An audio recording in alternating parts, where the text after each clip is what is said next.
मेरा नाम अनुप्रिया श्रीवास्तव है और मेरे यूट्यूब चैनल टच इंग्लिश में आपका स्वागत है। फ्रेंड्स, यूट्यूब पर ये मेरा पहला वीडियो है तो ज़्यादा कुछ आइडिया नहीं है मुझे, फिर भी मैंने एक छोटी सी कोशिश की है और आप लोगों के लिए एक वीडियो लेकर आई हूँ जो कि इंग्लिश ग्रामर के टॉपिक नाउन से रिलेटेड है। देखिए, यहाँ पर इंग्लिश में नाउन एक्सप्लेन किया हुआ है, यहाँ हिंदी में संज्ञा एक्सप्लेन किया हुआ है। तो बेसिकली हम लोग हिंदी और इंग्लिश की ग्रामर को अलग अलग पढ़ते हैं, जो सही भी है, लेकिन मैं हिंदी मीडियम से हूँ, इसलिए इंग्लिश ग्रामर को हिंदी ग्रामर से कनेक्ट करके पढ़ती हूँ, तो मुझे ईजी भी लगती है और समझ में भी जल्दी आती है। ऐसे मैंने कई लोग देखे हैं जिन्हें इंग्लिश ग्रामर पढ़ने में बहुत प्रॉब्लम्स आती हैं, तो देखते हैं मेरे ये वीडियो उनके लिए कितना वर्क करता है और उनकी कितनी प्रॉब्लम्स दूर होती हैं। तो बिना टाइम को वेस्ट किए हम लोग टॉपिक पर आते हैं, नहीं तो वीडियो लेंदी हो जाएगा। टॉपिक है हमारा नाउन। तो सबसे पहले फ्रेंड्स, नाउन है क्या? देखिए, आप नाउन हो, मैं नाउन हूँ, ये पेपर नाउन है, ये पेन नाउन है, और दुनिया में जितनी भी चीज़ें हैं जिनका अपना एक नाम होता है, तो वो सारी की सारी नाउन की कैटेगरी में आती हैं। अब बचपन से हम एक परिभाषा पढ़ते हुए आ रहे हैं कि noun is the name of a person, place और अ थिंग। ठीक है, लेकिन मैं आपसे ये कहूँगी कि आप छोटी सी परिभाषा ये याद कर लीजिए कि noun is a naming word, मतलब जो भी नाम है किसी का भी वो नाउन है, और हिंदी में नाम ही संज्ञा है।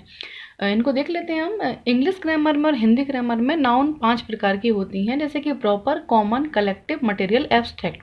जब हम हिंदी में संज्ञा पढ़ते हैं तब हम इन नाउन्स को प्रॉपर को व्यक्तिवाचक, कॉमन को जातिवाचक, कलेक्टिव को समूहवाचक, मटेरियल को पदार्थवाचक और एब्स्ट्रैक्ट को भाववाचक संज्ञा के रूप में पढ़ते हैं। इनको हम अलग अलग एक्सप्लेन कर लेते हैं। सबसे पहले बात करते हैं प्रॉपर नाउन की। तो पहले नाम से देखिए इसका शब्द का अर्थ क्या निकल रहा है। प्रॉपर, प्रॉपर मतलब विशेष, कुछ ऐसा, कोई ऐसा व्यक्ति, कुछ ऐसी वस्तु या फिर कोई ऐसी इमारत जिसके जैसा कोई दूसरा दुनिया में नहीं है, जो कि सिंगल है। इसकी डेफिनेशन देख लेते हैं। विच denotes a proper person, place और नेम ऑफ एन एक्शन। जो किसी प्रॉपर व्यक्ति के बारे में दर्शाती है, किसी प्रॉपर स्थान के बारे में दर्शाती है, या फिर किसी प्रॉपर क्रिया के बारे में दर्शाती है। एग्जाम्पल देखते हैं इसका। पंकज, ये जैसे कि देखिए, पंकज नाम के कई लोग होंगे दुनिया में, और जितने भी पंकज होंगे वो सारे पंकज एक से नहीं होंगे। उनका अपना एक अलग अलग अस्तित्व होगा, उनकी अलग पहचान होगी।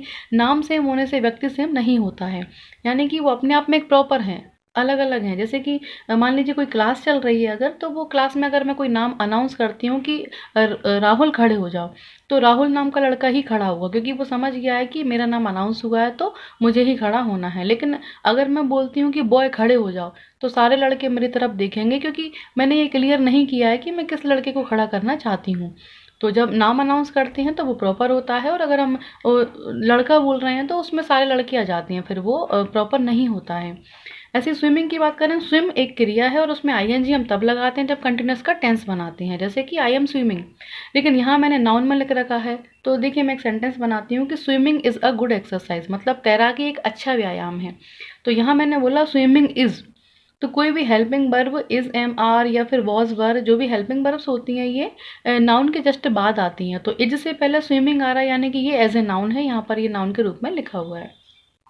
रामायण की बात करें तो रामायण एक धार्मिक ग्रंथ है हमारा, और सिंगल है। रामायण लिखी गई है जो एक ही लिखी गई है। यहाँ पर अगर बुक लिखा होता तो फिर क्लियर नहीं होता कि किस बुक की बात कर रहे हैं, उसमें तो और भी बुक्स आ जाती, लेकिन यहाँ पर सिर्फ रामायण की बात हो रही है, तो ये प्रॉपर नाउन है। भोपाल की बात करें, यहाँ अगर सिटी लिखा होता है तो सिटी में सारे शहर आते हैं, लेकिन भोपाल एक ही है, ग्वालियर एक ही है, और जबलपुर एक ही है, या फिर अहमदाबाद एक ही है, तो फिर ये प्रॉपर नाउन में आते हैं। हिमालय पर्वत श्रृंखला एक सिंगल है, कहीं और भी हिमालय पर्वत श्रृंखला नहीं है, जो एक ही है।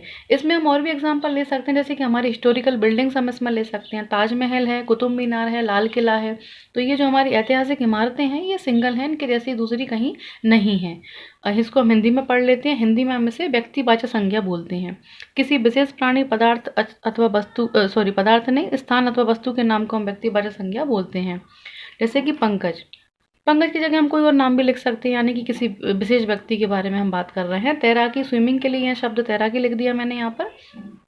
रामायण की जगह यहाँ बाइबल लिख दिया, जो ईसाइयों का धार्मिक ग्रंथ है और जो सिर्फ एक है। इंदौर एक ही है, गंगा एक ही है, सीमा नाम की कोई लड़की है, उसका अपना एक अलग अस्तित्व है। अरावली पर्वत एक ही है। यहाँ पर वही हम ऐतिहासिक इमारत ले सकते हैं हमारी। ताजमहल है, लाल किला है, चार मीनार है, जो सिंगल है ना। व्यक्तिवाचक संज्ञा या फिर प्रॉपर नाउन हमेशा सिंगुलर होती है, और इसके साथ हम हमेशा सिंगुलर वर्ब का यूज़ करते हैं। दूसरी नाउन पर आते हैं। दूसरी नाउन है कॉमन नाउन। पहले नाम से समझिए, कॉमन मतलब कोई ऐसा कॉमन शब्द, कोई ऐसा कॉमन नाम जो हम सबके लिए यूज कर सकते हैं, उसे हम कॉमन नाउन या फिर जातिवाचक संज्ञा बोलते हैं। जाति से मतलब यहाँ पर ऐसा नहीं है कि आप अग्रवाल हो, मैं श्रीवास्तव हूँ या फिर वो गुप्ता है, ये जाति नहीं। हम इसमें जो जाति के बारे में पढ़ते हैं वो होती है स्त्री जाति, पुरुष जाति, लड़की जाति, लड़का जाति, या किसी पशु की जाति, या किसी वस्तु की जाति। तो ये होती जातिवाचक संज्ञा। इसकी डेफिनेशन देख लेते हैं हम। विच denotes a common person, place और अ थिंग, जो कि किसी कॉमन पर्सन के बारे में, किसी कॉमन स्थान के बारे में या फिर किसी कॉमन वस्तु के बारे में दर्शाती है, उसे हम कॉमन नाउन बोलते हैं। जैसे कि बॉय, तो दुनिया में जितने भी लड़के हैं उनके लिए लड़का शब्द हिंदी में दिया हुआ है और इंग्लिश में हम उन्हें बॉय बोलते हैं। जितने भी दुनिया में पुरुष हैं उनको हम हिंदी में पुरुष नाम देते हैं और सभी को हम इंग्लिश में मैन बोलते हैं। जितने भी शहर हैं सबके लिए सिटी शब्द है इंग्लिश में। जितने भी पेन हैं वो सारे इसमें आ जाएंगे, लेकिन किस पेन की बात कर रहे हैं क्लियर नहीं है। अगर मैं ये बोलती हूँ कि मेरा पेन, ये वाला, तो ये मेरा पेन है और ये फिर प्रॉपर नाउन में जाएगा, क्योंकि किसी और पेन को मेरा पेन नहीं कह सकते।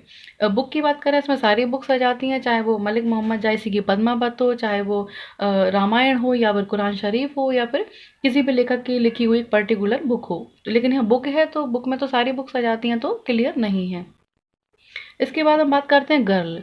तो गर्ल में सारी लड़कियां आ जाती हैं, वुमेन में सारी स्त्रियां आ जाती हैं। इसमें हम और भी जोड़ सकते हैं, जैसे कि हॉर्स जोड़ दीजिए, डॉग जोड़ दीजिए, क्योंकि जब तक क्लियर नहीं है किस घोड़े की बात हो रही है, किस डॉग की बात हो रही है, तो वो कॉमन नाउन है। लेकिन अगर मैं बोलूँ कि महाराणा प्रताप का घोड़ा चेतक, तो फिर वो सिंगल था, चेतक नाम का उनका ही घोड़ा था, तो वो फिर प्रॉपर नाउन में चला जाएगा।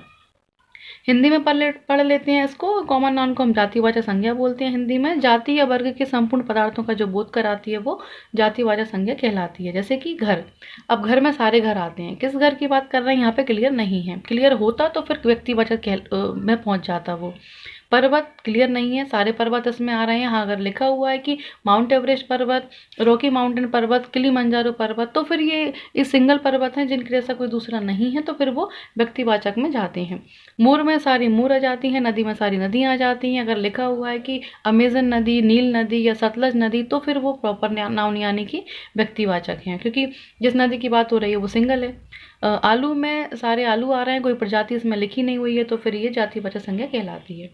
जातिवाचक संज्ञा या फिर कॉमन नाउन सिंगुलर भी हो सकती है और प्लूरल भी हो सकती है। कैसे? जैसे कि मान लीजिए मुझे एक लड़के को बुलाना है तो मैं बॉय बोलूंगी, अगर मुझे एक से अधिक लड़कों को बुलाना है तो मैं बॉयज भी बोल सकती हूँ, यानी कि सिंगुलर भी और प्लूरल भी। तीसरी नाउन पर आते हैं। तीसरी नाउन है हमारी कलेक्टिव नाउन। ये भी नाम से समझिए, कलेक्टिव यानी कलेक्शन, कलेक्शन यानी संग्रह, समूह, group. Which denotes a group of person और अदर क्रीचर्स और कलेक्शन ऑफ थिंग्स, जो किसी व्यक्तियों के ग्रुप को दर्शाता है, किसी जीवधारी के ग्रुप को दर्शाता है या फिर किसी वस्तु के ग्रुप को दर्शाता है, वो कलेक्टिव नाउन कहलाती है। मतलब सिंपल रूप में ये देखिए कि यदि हम किसी व्यक्ति, किसी पशु या किसी वस्तु का कोई ग्रुप बना के या कोई समूह बना के उस समूह को जब हम एक नाम दे देते हैं तो वो कलेक्टिव नाउन कहलाती है। जैसे कि टीम, खिलाड़ियों के टीम को नाम दिया गया, खिलाड़ियों के समूह को नाम दिया गया टीम। मान लीजिए क्रिकेट के खिलाड़ी हैं तो वो टीम कहलाते हैं। बैच, स्टूडेंट्स के ग्रुप को हम बैच बोलते हैं। निर्णायक गण के ग्रुप को हम जूरी बोलते हैं। मान लीजिए यदि कोई प्रतियोगिता आयोजित की गई है तो उसके लिए जो जजेस बुलाए गए हैं निर्णय करने के लिए, तो उनके जजेस के समूह को हम जूरी बोलते हैं। बंच मतलब गुच्छा, चाहे वो चाबियों का गुच्छा हो, चाहे फ्लावर का गुच्छा हो या फिर वो अंगूर का गुच्छा हो, उसे हम बंच बोलेंगे जब तक वो समूह में है। लेकिन यदि एक अंगूर को, एक फूल को या फिर हम एक चाबी को गुच्छा नहीं बोलेंगे। हर्ड यानी झुंड, पशुओं का झुंड। मान लीजिए बहुत सारी भेड़ें एक साथ जा रही हैं, बहुत सारी बकरियां एक साथ जा रही हैं, तो हम बोलेंगे हर्ड यानी कि झुंड। आर्मी मतलब सोल्जर्स या सैनिकों के समूह को हम आर्मी बोलते हैं। देखिए फ्रेंड्स, ऐसा नहीं कर सकते कि हम सैनिकों के समूह को टीम बोल दें या फिर खिलाड़ियों के समूह को हम आर्मी बोल दें। जो जिस ग्रुप के लिए जो नाम दिया गया है वो अलग ही है। गैंग में बात करें तो नेगेटिव पर्सन्स आते हैं, जैसे कि जो कि चोरी करते हैं, डकैती करते हैं, उन्हें हम गैंग बोलते हैं। इसमें हम कमेटी या और भी नाउन ऐसे जोड़ सकते हैं जो कि ग्रुप में है और उनका एक अलग नाम है। हिंदी में से हम समूहवाचक संज्ञा बोलते हैं। जो संज्ञा शब्द किसी समूह का बोध कराता है और समूहवाचक संज्ञा कहलाती है। जैसे कि सभा, सभा की बात करें, जैसे हमारी संविधान सभा में एक व्यक्ति नहीं था, एक से अधिक व्यक्ति थे, तब वह सभा बनी थी। टीम की बात करें तो खिलाड़ियों की टीम, मैं बता चुकी हूँ आपको, क्रिकेट टीम, हॉकी टीम या कोई भी खेल की टीम। समिति हम संविधान में पढ़ते हैं, लोक लेखा समिति, प्राक्कलन समिति, तो इनमें क्या एक से अधिक सदस्य होते हैं। एक सदस्य से मिलकर समिति या सभा नहीं बनती है। आयोग जैसे हमारा नीति आयोग है, इसमें काफ़ी मेंबर्स हैं।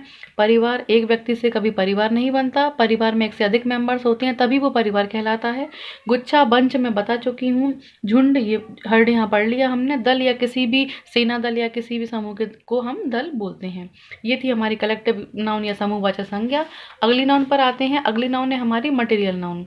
फ्रेंड्स मैं थोड़ा सा फास्ट बोल रही हूँ, वो मैं इसलिए बोल रही हूँ क्योंकि अगर मैं स्लो करूँगी तो वीडियो लेंथी हो जाएगा और फिर थोड़ा सा बोरिंग भी हो जाएगा। अगर आपको लग रहा है कि ज़्यादा फास्ट हो रहा है तो मुझे आप कमेंट बॉक्स में लिख दीजिए, मैं इसे अगले वीडियो में इम्प्रूव करने की कोशिश करूँगी। मटेरियल मतलब विच डिनोट्स मटेरियल्स, जो मटेरियल्स के बारे में दर्शाती है वो मटेरियल नाउन कहलाती है, मतलब पदार्थवाचक संज्ञा।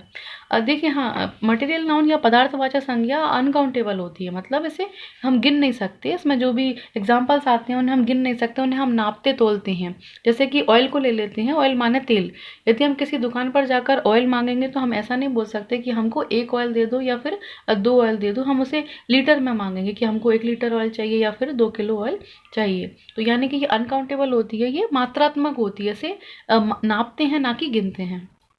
गोल्ड की बात कर रहे हैं, जैसे कि गोल्ड, जब तक गोल्ड होता है सोना तब तक ये मटेरियल कहलाता है, और जब इससे कोई चीज़ बन के तैयार हो जाती है यानी कि कोई ज्वेलरी बन जाती है जैसे कि रिंग, ईयर रिंग या फिर बैंगल्स, तो फिर ये कॉमन नाउन में चली जाती है क्योंकि फिर वो काउंटेबल भी हो जाती है।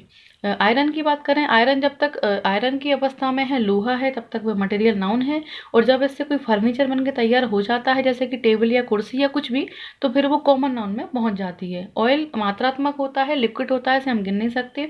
वाटर भी लिक्विड होता है, गिन नहीं सकते।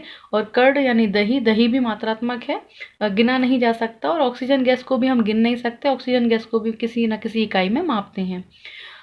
मटेरियल नाउन को हम पदार्थवाचक संज्ञा बोलते हैं। वह सामग्री या पदार्थ जिससे किसी वस्तु का निर्माण होता है उसे पदार्थवाचक संज्ञा बोलते हैं। जैसे कि सोना, सोने से ज्वेलरी बनती है, चांदी से भी ज्वेलरी बनती है, दही से हम कोई डिश बना सकते हैं और दही को हम नापते तोलते हैं, घी को भी हम नापते तोलते हैं। लोहा, जब तक लोहा है, मटेरियल है या पदार्थ है, कोई वस्तु बन गई यानी कि जातिवाचक संज्ञा हो जाती है। प्लास्टिक, हाँ प्लास्टिक से क्लियर कर देती हूँ मैं, जैसे कि ये पेन जब तक प्लास्टिक था तब तक मटेरियल या पदार्थ था, अब इससे पेन बन के तैयार हो गया है यानी कि अब ये जातिवाचक संज्ञा या कॉमन नाउन में पहुंच गया है। सीमेंट की बात करें, सीमेंट जब तक सीमेंट है, पदार्थवाचक है, जब इससे कोई बिल्डिंग बन के तैयार हो जाती है तो वो जातिवाचक संज्ञा में आ जाती है। तेल लिक्विड है, नापते तोलते हैं, इसे हम गिनते नहीं हैं। अगली नाउन है एब्स्ट्रैक्ट नाउन। एब्स्ट्रैक्ट नाउन भी अनकाउंटेबल होती है, ये गिनी नहीं जा सकती है। एब्स्ट्रैक्ट नाउन को हिंदी में भाववाचक संज्ञा बोलते हैं। फ्रेंड्स, भाव क्या होते हैं? भाव मतलब इमोशंस। इमोशंस मतलब जैसे कि किसी भी व्यक्ति में इमोशंस जन्म से पाए जाते हैं, अंदर विद्यमान होते हैं, ये हमें सीखने नहीं होते हैं। जैसे कि गुस्सा है, हंसी है या फिर दुख है, ये चीज़ें, रोना है, ये सब हम सीखते नहीं हैं, ये नेचुरली अंदर से सिचुएशन के हिसाब से अंदर से भाव निकल करके आते हैं। इसकी डेफिनेशन है कि विच denotes quality, condition and action, जो कि गुण को दर्शाता है, कंडीशन को दर्शाता है और एक्शन को दर्शाता है, एब्स्ट्रैक्ट नाउन कहलाती है। Something that can not be seen, हाँ ये इंपॉर्टेंट है कि जो कुछ हम देख नहीं सकते हैं वो एब्स्ट्रैक्ट नाउन कहलाती है। अब आप लोग सोच रहे होंगे कि गुस्सा तो हम देख सकते हैं, खुशी भी दिखती है। देखिए मैं क्लियर कर देती हूँ। मान लीजिए किसी व्यक्ति को गुस्सा आ रहा है तो फिर हम उस समय क्या देखते हैं कि उस व्यक्ति की आईब्रोज चढ़ जाती हैं, उसकी आंखें लाल हो जाती हैं, उसके चेहरे का हाव भाव बिगड़ जाता है। तो उससे हम अनुमान लगा पाते हैं कि इस व्यक्ति के अंदर क्रोध की भावना जागृत हो रही है। और यदि उसके चेहरे पर स्माइल है तो हम समझ पाते हैं कि इसके अंदर प्रसन्नता का भाव आ रहा है। तो उसके प्रेम के भाव को, उसके गुस्से के भाव को हम टच नहीं कर सकते और हम देख भी नहीं सकते। जो कुछ हमने देखा वो उसके चेहरे की क्रिया थी जिससे हमने अनुमान लगाया कि कौन सा भाव इसके अंदर जागृत हो रहा है। और दूसरी बात, भाव अनकाउंटेबल है, आप काउंट नहीं कर सकते। क्या आप कभी किसी से ऐसे कहते हैं कि मुझे तुम पर 2 किलो गुस्सा आ रहा है, मुझे तुम पर एक प्यार आ रहा है? ऐसा नहीं बोलते हम, क्योंकि ये अनकाउंटेबल है, किसी भी रूप में नहीं नापे जा सकते, ना नापते हैं ना इनको हम गिन सकते हैं। तो ये अनकाउंटेबल नाउन कहलाती है।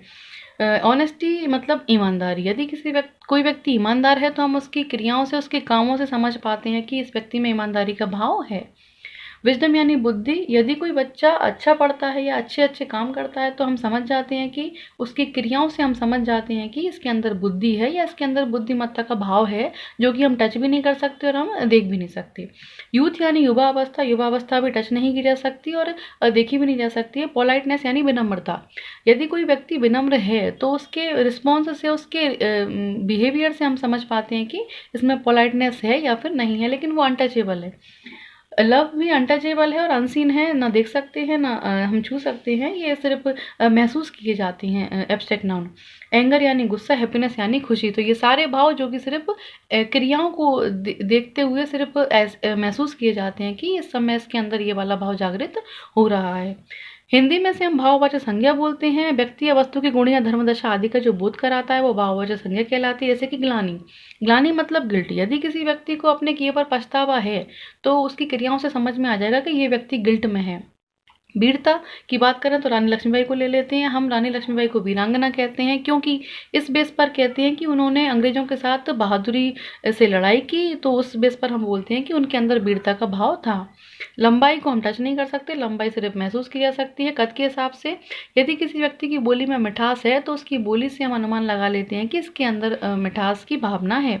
नारित्व की भावना, ममता की भावना, खुशी की भावना और दुख की भावना, ये सारे भाव हैं जो सिचुएशन के हिसाब से निकल करके अंदर से आते हैं, जो कि दिखाई नहीं देते हैं और टच भी नहीं किए जा सकते हैं, सिर्फ महसूस किए जा सकते हैं। अच्छा, रस की बात करते हैं। जैसे कि हम हिंदी में रस पढ़ते हैं तो उसमें हम रौद्र रस, हास्य रस, करुण रस, वीर रस, ये सारे रस पढ़ते हैं। ये स्थायी भाव होते हैं जो हमारे अंदर विद्यमान होते हैं, जो सीखने नहीं होते हैं।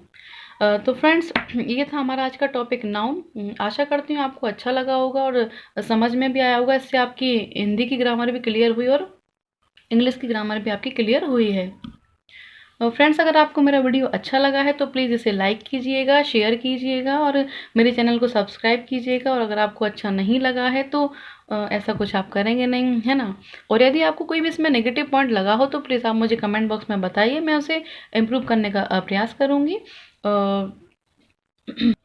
ये मेरा पहला वीडियो था। अगर इसमें कोई मुझसे मिस्टेक हो गई हो तो प्लीज़ आप उसे इग्नोर कर दीजिएगा या फिर मुझे कमेंट बॉक्स में बता दीजिएगा, तो मैं उसे इम्प्रूव करने का अगले वीडियो में वो गलती नहीं करूँगी मैं। तो मिलते हैं अगले वीडियो में किसी नए टॉपिक के साथ। तब तक के लिए बाय, थैंक यू।